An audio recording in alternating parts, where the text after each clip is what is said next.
सितंबर 2011 दुनिया के सबसे ताकतवर शख्स यानी यूएस प्रेसिडेंट के लिए किसी आम दिन जैसा ही था। वॉशिंगटन डीसी से करीब 1000 मील दूर फ्लोरिडा के एक स्कूल में तत्कालीन US president George W Bush का एक प्रोग्राम चल रहा था। बुश और स्टूडेंट्स के बीच खुशनुमा बात शुरू होने ही वाली थी कि व्हाइट हाउस के chief of staff Andrew Hilcart junior आए और बुश के कान में फुसफुसाते हुए कुछ कहा। प्रेसिडेंट बुश के चेहरे का रंग थोड़ा उड़ जाता है, लेकिन जल्द ही वो खुद को नॉर्मल कर लेते हैं और सब कुछ पहले की रफ्तार से चलने लगता है। क्लास में स्टूडेंट्स के साथ बातचीत का सिलसिला चल पड़ता है। कुछ ही देर बाद चेहरे पर बेचैनी छिपाए एंड्रू कार्ड फिर क्लास में एंट्री करते हैं। इस बार वो बुश के कान में बेहद नापतोल कर कुछ 11 शब्द बोलते हैं। प्रेसिडेंट बुश कार्ड की बात सुनकर चौंक जाते हैं और खौफ में आ जाते हैं, लेकिन फिर भी वो शांत रहते हैं। आप सोच रहे होंगे एंड्रू कार्ड ने उनके कान में क्या कहा, तो बता दें कि एंड्रू ने अमेरिका पर अटैक के बारे में प्रेसिडेंट बुश को बताया था, जिसे आज 9/11 अटैक के नाम से जाना जाता है। जी हां दोस्तों, दुनिया के सबसे शक्तिशाली देश के ऊपर यह एक टेररिस्ट अटैक था। आज की वीडियो में हम 9/11 अटैक पर ही बात करने वाले हैं। जानेंगे कैसे इस अटैक को अंजाम दिया गया था, इसके पीछे क्या प्लानिंग थी और इस अटैक के पीछे किसका हाथ था।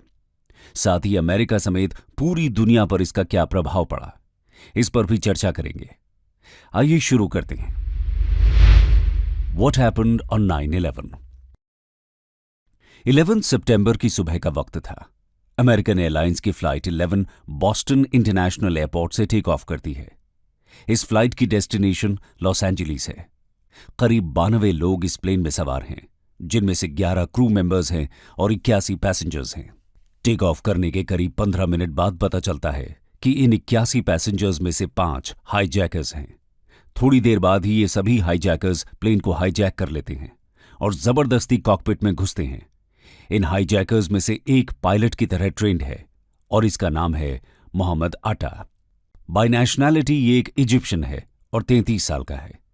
ये पायलट और को पायलट से प्लेन का कंट्रोल छीन लेता है और प्लेन को सीधा वर्ल्ड ट्रेड सेंटर की ओर उड़ाता है। वर्ल्ड ट्रेड सेंटर दोस्तों उस वक्त की बड़ी ही मॉन्यूमेंटल हिस्टोरिकल बिल्डिंग थी और एक समय में ये यूएस की सबसे ऊंची बिल्डिंग्स में से हुआ करती थी। हाईजैकर्स प्लेन को वर्ल्ड ट्रेड सेंटर के नॉर्थ टावर में ले जाकर क्रैश कर देते हैं। एकदम से अमेरिका में हड़कंप मच जाता है। जैसा कि हमने पहले बताया, इस घटना के बारे में White House chief of staff Andrew Hilcart junior US president George W Bush को इन्फॉर्म करते हैं, जो उस समय एक स्कूल के दौरे पर थे। लेकिन यूएस प्रेसिडेंट को उनकी बात पर यकीन नहीं होता। वो कहते हैं कि ऐसा कुछ होना नामुमकिन है। जरूर प्लेन के पायलट को हार्ट अटैक आ गया होगा, जिससे यह घटना घटी है। लेकिन इस घटना के सिर्फ 17 मिनट बाद ही पता चलता है कि यूनाइटेड एयरलाइंस की फ्लाइट 175 को भी 5 हाईजैकर्स द्वारा हाईजैक किया जा चुका है। एक बार फिर से हाईजैकर्स फ्लाइट को ओवरपावर करते हैं और प्लेन को अपने कंट्रोल में ले लेते हैं और एक बार फिर वही सब होता है। हाईजैकर्स प्लेन को वर्ल्ड ट्रेड सेंटर की तरफ ले जाते हैं और इस बार साउथ टावर में क्रैश कर देते हैं। लोग अभी पहले क्रैश को ही समझ नहीं पा रहे थे कि इस दूसरे क्रैश ने उन्हें झकझोर कर रख दिया। इस समय यूएस प्रेसिडेंट क्लास सेकंड के स्टूडेंट्स के साथ एक रीडिंग एक्सरसाइज कर रहे थे। उसी वक्त एंड्रू कार्ड क्लासरूम में आते हैं और धीरे से बुश के कानों में 11 शब्द कहते हैं। A second plane hit the second tower, America is under attack. लेकिन बुश उस क्लासरूम में बैठे रहते हैं। वो स्टूडेंट्स के साथ अपनी रीडिंग एक्सरसाइज को अगले 7 मिनट तक जारी रखते हैं। उनके लिए ये 7 मिनट बहुत ही क्रिटिकल होते हैं, क्योंकि इन्हीं 7 मिनट में दुनिया भर में खबर फैल चुकी होती है कि यूएस के वर्ल्ड ट्रेड सेंटर में 2 प्लेन्स क्रैश हो गए हैं। बाद में बहुत से लोग जॉर्ज बुश के इस बिहेवियर को क्रिटिसाइज भी करते हैं कि जब उन्हें सारी खबर मिल गई थी तो उन्होंने तुरंत एक्शन क्यों नहीं लिया, उन्होंने क्यों इसे इग्नोर किया। वैसे भी यह सिलसिला थमा नहीं था। कुछ समय बाद ही खबर आती है कि 2 और प्लेन हाईजैक हो चुके हैं। एक थी अमेरिकन एयरलाइंस फ्लाइट 77 और दूसरी यूनाइटेड एयरलाइंस फ्लाइट 93। फ्लाइट 77 ने लॉस एंजलिस के लिए अमेरिका के वॉशिंगटन इंटरनेशनल एयरपोर्ट से टेक ऑफ किया था और फ्लाइट 93 ने न्यूयॉर्क के न्यू जर्सी से कैलिफोर्निया के लिए टेक ऑफ किया था। फ्लाइट 77 में 5 हाईजैकर्स थे और फ्लाइट 93 में 4 हाईजैकर्स थे। हाईजैकर्स दोनों फ्लाइट को रीड आउट कर वॉशिंगटन डीसी की ओर टर्न कर देते हैं। बता दें कि Washington DC United states of America की कैपिटल है। वॉशिंगटन डीसी से थोड़ी दूर पर ही मौजूद है यूएस के डिपार्टमेंट ऑफ डिफेंस की हेडक्वार्टर्स बिल्डिंग, जिसका नाम है पेंटागन।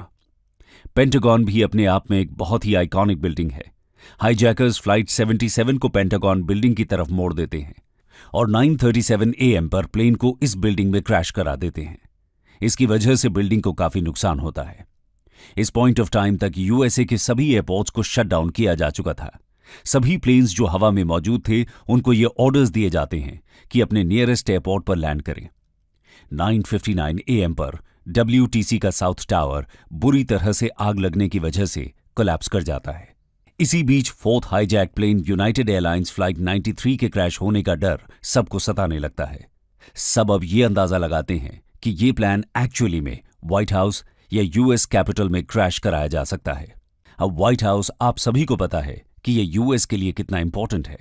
ये यूएसए के प्रेसिडेंट का रेजिडेंस है और वहीं यूएस की capital building US federal government की लेजिस्लेटिव सीट है। तो बेसिकली आप कैपिटल हिल को इंडियन पार्लियामेंट से कंपेयर कर सकते हैं। अब ये समझना मुश्किल नहीं है कि इन दोनों में से किसी भी बिल्डिंग पर प्लेन क्रैश करना कितनी बड़ी घटना हो सकती है। लेकिन ऐसा कुछ होता नहीं है, क्योंकि इस फ्लाइट में मौजूद पैसेंजर्स को इस बात का पता लग गया था कि उनका प्लेन हाईजैक हो चुका है।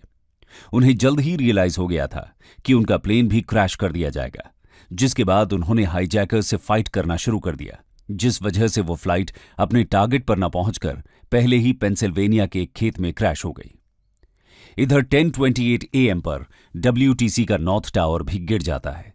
खौफनाक सुबह से शुरू हुआ ये दिन दोपहर तक 3,000 लोगों की मौत का और 6,000 लोगों के घायल होने का गवाह बन चुका था। एंड्रू कार्ड उस दिन को याद करते हुए कहते हैं कि उस घटना ने सभी को एकजुट कर दिया था। उस दिन ना कोई रिपब्लिकन था और ना कोई डेमोक्रेट। उस दिन सभी अमेरिकन थे। 102 मिनट में दुनिया में बहुत कुछ बदल गया था। अब आप सभी के दिमाग में एक सवाल ये रहा होगा कि ये क्रैश कराया किसने और इसके पीछे किसका हाथ होगा, इसकी प्लानिंग कैसे हुई और सबसे बड़ा सवाल कि इसे अंजाम कैसे दिया गया, क्योंकि इतने पावरफुल देश में एंट्री करना और उस पर हमला करना कोई आम बात नहीं थी। तो आइए जानते हैं इन सवालों के जवाब। Who did it and how it was done? दोस्तों, इस हमले की जिम्मेदारी ली थी अल कायदा नाम के आतंकवादी संगठन ने और अल कायदा का सरगना था उसामा बिन लादेन। लादेन इसके बाद ही लोगों की नजरों में आया था। इससे पहले इसका नाम शायद ही किसी ने सुना था। लादेन ने इस हमले के लिए अमेरिका को ही जिम्मेदार ठहराया था। दरअसल 1979 से लेकर 1989 तक चले अफगानिस्तान वॉर में अमेरिका ने यूएसएसआर को हराने के लिए इन मिलिटेंट्स को सपोर्ट दिया था। तो इस कहानी की शुरुआत साल 2001 में नहीं बल्कि 28 साल पहले 1973 में ही शुरू हो गई थी, जब अफगानिस्तान पर कम्युनिस्ट सपोर्ट से मोहम्मद दाऊद ने राजा जाहिर शाह की सरकार का तख्ता पलट कर दिया था और वहां अपनी सरकार बना ली थी। इस तरह अफगानिस्तान में भी कम्युनिस्ट पावर में आ चुके थे। पावर में आते ही इन्होंने वहां के रिलीजन को क्रैकडाउन करना शुरू कर दिया। इस रिलीजियस क्रैकडाउन की वजह से बहुत से इस्लामिस्ट अफगानिस्तान छोड़ दूसरे इस्लामिक कंट्री जैसे पाकिस्तान में बसने लगे। ये समय कोल्ड वॉर का था, जब अमेरिका और सोवियत यूनियन एक दूसरे के आमने सामने थे। ऐसे में यूएस और ब्रिटेन ये बिल्कुल भी नहीं देख पा रहे थे कि सोवियत यूनियन अफगानिस्तान पर अपना कब्जा जमाने में कामयाब हो गया है। ऐसे में यूएस और ब्रिटेन ने सोवियत यूनियन के खिलाफ लोगों को देश छोड़कर जाने के लिए इन्फ्लुएंस करना शुरू कर दिया। अमेरिका ने पाकिस्तान गए अफगानियों को हथियार और पैसा देना शुरू कर दिया और यहीं से एक जिहादी मूवमेंट की शुरुआत हुई, उन लोगों के खिलाफ जो अल्लाह में विश्वास नहीं रखते थे, यानी कम्युनिस्ट्स के खिलाफ। इस मूवमेंट में कई यंग नेता शामिल हुए थे जो आगे चलकर तालिबान जैसे संगठनों का हिस्सा बनते हैं। इसमें अहमद शाह मसूद जैसे लोग भी शामिल थे जो कट्टर इस्लाम के खिलाफ थे। तो ऐसे लोग भी थे जिन्हें पाकिस्तान की तरफ से फंडिंग दी जा रही थी। आगे चलकर इन्हें ही मुजाहिदीन मिलिटेंट्स के नाम से जाना गया। इनकी वजह से अफगानिस्तान में अनस्टेबिलिटी पैदा हो गई। ये अनस्टेबिलिटी इतनी ज्यादा बढ़ गई थी कि सोवियत यूनियन को ये लगने लगा कि अफगानिस्तान गवर्नमेंट से कुछ संभल नहीं रहा, जिसके बाद सोवियत यूनियन ने अफगानिस्तान पर हमला कर उसे अपने कब्जे में ले लिया और अगले 10 सालों तक उस पर राज किया। ऐसी परिस्थिति में सऊदी अरेबिया जैसे देश भी खुद को कम्युनिस्ट खतरे में देख रहे थे। उनको इस बात का डर था कि कहीं कम्युनिस्ट्स अफगानिस्तान के थ्रू ईरान, इराक और मिडल ईस्ट में न फैल जाएं। अगर ऐसा हुआ तो ये इस्लाम धर्म के लिए किसी खतरे से कम नहीं होगा। वो नहीं चाहते थे कि सोवियत यूनियन पर्शियन गल्फ यानी खाड़ी देशों की तरफ बढ़े। इनको रोकने के लिए सऊदी अरेबिया के अमीर लोगों ने पाकिस्तान में बैठे मुजाहिदीन को पैसा प्रोवाइड करना शुरू किया। उसी समय सऊदी अरेबिया के कई अमीर लड़के भी जिहाद की लड़ाई में शामिल हुए और उन्हीं में से एक ओसामा बिन लादेन भी था। एक तरह से पाकिस्तान यूएसएसआर को रोकने के लिए फ्रंटलाइन कंट्री बन गया था। लेकिन 1991 में जब अमेरिका ने इराक पर हमला किया तो ओसामा एंटी यूएस हो गया, क्योंकि इराक एक इस्लामिक कंट्री था।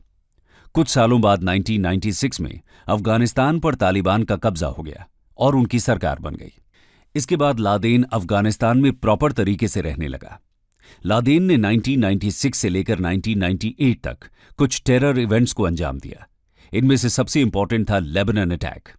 इस अटैक में लादेन ने अफ्रीका की एम्बेसी पर अटैक करवाया था। इसमें काफी लोग मारे गए थे। इससे लादेन को मोटिवेशन मिल गया कि वो अमेरिका पर भी हमला कर सकता है, उससे अपना बदला ले सकता है, और यहीं से 9/11 अटैक की प्लानिंग शुरू हो गई। लादेन ने इसके लिए अफगानिस्तान से 19 मिलिटेंट्स को चुना और उनको इस अटैक के लिए ट्रेन किया। बता दें कि इनकी ट्रेनिंग पाकिस्तान में ही की गई थी। उनकी ये ट्रेनिंग 1999 में जाकर खत्म हुई थी, जिसके बाद 2001 के मार्च तक सबको एक एक कर छोटे छोटे ग्रुप्स में अमेरिका भेजा गया। इनमें से कुछ को प्लेन उड़ाने की ट्रेनिंग भी दी गई थी, और वो भी अमेरिका में ही। यूएस टुडे ने अमेरिकन जांच एजेंसी FBI की रिपोर्ट के आधार पर अपने एक आर्टिकल में अटैक से जुड़ी हुई कई अहम जानकारियां लिखी थी। इस आर्टिकल में बताया गया था कि हानी हंजूर और नवाफ अल हाजमी नाम के 2 आतंकी हमले से काफी पहले ही अमेरिका पहुंच गए थे। ये न्यू जर्सी में आम जिंदगी जी रहे थे। हंजूर ने यहां प्लेन उड़ाना भी सीखा था। इन दोनों आतंकियों ने किसी भी तरह की फेक आईडी का इस्तेमाल नहीं किया। न ही ये लोग अंडरग्राउंड रहे, बल्कि अमेरिका में एक आम इंसान की तरह ही रहते थे। सभी 19 टेररिस्ट्स ने अमेरिका में प्रॉपर डॉक्यूमेंटेशन के साथ एंट्री की। इनके पास वीजा भी लीगल था। हालांकि इनमें 2 आतंकी ऐसे भी थे जो अमेरिकन एजेंसी के रेडार पर थे। CIA को पता था कि अल हाजमी और खालिद अल मिदहार अल कायदा के ऑपरेटिव्स हैं। CIA ने इन दोनों को मिडल ईस्ट से मलेशिया और मलेशिया से थाईलैंड तक ट्रैक भी किया। लेकिन CIA ने यह जानकारी FBI को नहीं दी, जबकि अल कायदा चीफ ओसामा बिन लादेन की धमकी का भी सबको अंदाजा था। अमेरिकन एजेंसीज को भी ये पता था कि 5 जनवरी 2000 को मलेशिया में हुई मीटिंग में अटैक करने की प्लानिंग की गई है। FBI के कई स्पेशल एजेंट्स आज भी सवाल उठाते हैं कि आखिर CIA ने FBI से वो जानकारी शेयर क्यों नहीं की। इसके बारे में अब तक कोई ठोस जानकारी नहीं है, और अमेरिका की इस बड़ी लापरवाही की वजह से आतंकवादियों ने इतने बड़े हमले को अंजाम दिया। लेकिन इसके बाद क्या हुआ? अमेरिका ने इस हमले का बदला कैसे लिया और दुनिया पर इसका क्या असर पड़ा, आइए जानते हैं। Impact of 9/11। 9/11 के इस हमले ने कुछ ही घंटों के भीतर दुनिया की जियोपॉलिटिक्स को बदल कर रख दिया। अमेरिका के खिलाफ हुए इस टेररिस्ट अटैक ने एक नए युग की शुरुआत कर दी थी, जब आतंकवाद के खिलाफ युद्ध के नए राजनीतिक विचार का जन्म हुआ था। इसके तहत सेकेंड वर्ल्ड वॉर के बाद वेस्टर्न कंट्रीज की मिलिट्री पावर का सबसे बड़ा मोबिलाइजेशन देखने को मिला। 9/11 हमले के 9 दिन बाद 20 सितंबर 2011 को US president George W. Bush ने टेरर के खिलाफ वॉर ऑन टेरर का ऐलान किया। बुश ने कहा, टेररिज्म के खिलाफ हमारी लड़ाई अल कायदा से शुरू होती है, लेकिन ये यहीं खत्म नहीं होगी। ये लड़ाई तब तक खत्म नहीं होगी जब तक दुनिया में हर आतंकी संगठन का पता नहीं लगा लिया जाता, उन्हें रोका नहीं जाता और उन्हें हराया नहीं जाता। इसके बाद ही अमेरिकन फोर्सेस एक्शन में आ गई।